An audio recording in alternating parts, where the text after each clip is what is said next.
Hi, this is Dave Thomas Rocker, and it's been a few days since I made a video on this channel, but today I'm going to talk about something a little bit different, and that's forgiveness and why it's important to forgive. But as I'm going to mention later, I don't think we should forget, but we should forgive. So, why is it important to forgive? Well, we sort of have two options. When somebody does something wrong to us, we can either get even with them, that's revenge, or we can take the high road and forgive them.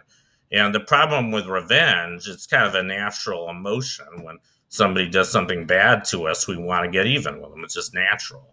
But the problem with that is that there's a lot of problems, but one of the obvious ones is kind of a never-ending cycle. I mean, you know, uh, you hit someone, someone hits you, you hit them back, and then they hit you back, and it keeps going on forever. And as a matter of fact, usually it escalates. So that's one reason why revenge is bad. And there's several others. Another reason is because you don't usually all know all the circumstances why somebody hurts you or why they do something wrong to you. A lot of times it's completely unintentional, or maybe it is intentional, but maybe they really want to help you in some way. You just don't know. So revenge is not a good course of action. I know this from experience. I used to be out for revenge against a lot of people, but I'm not anymore. So I think I've moved beyond that. So forgiveness is a better course of action. But I guess one reason I've had a hard time with forgiveness is because a lot of times you hear people say forgive and forget. And I don't agree with that. I don't think forgive and forget is a good quote. And I'll tell you why. I think forgetting is just as bad as revenge in a way. By forgetting, we're sort of denying that people have hurt us. We're allowing them to do it again, either to us or to other innocent victims.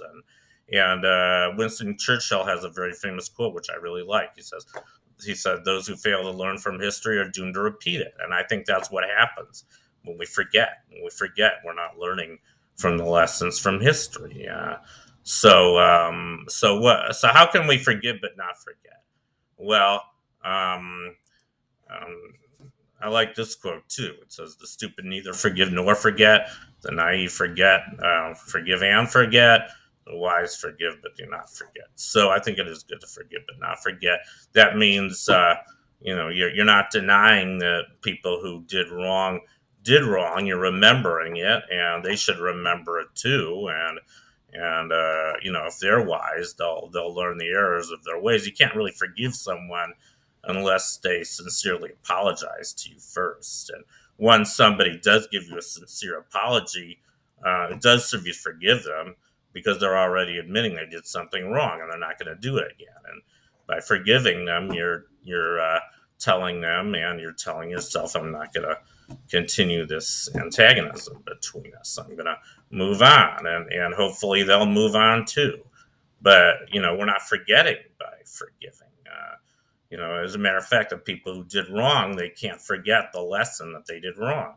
They have to learn from it. And we have to learn from it too. We have to learn not to let other people do the same thing. And so that's why I think it's important to forgive but not forget. And actually, I ran across another interesting quote. Says, "Forget the mistake, remember the lesson." And that's a good quote too. I guess I have to think about that one a little bit.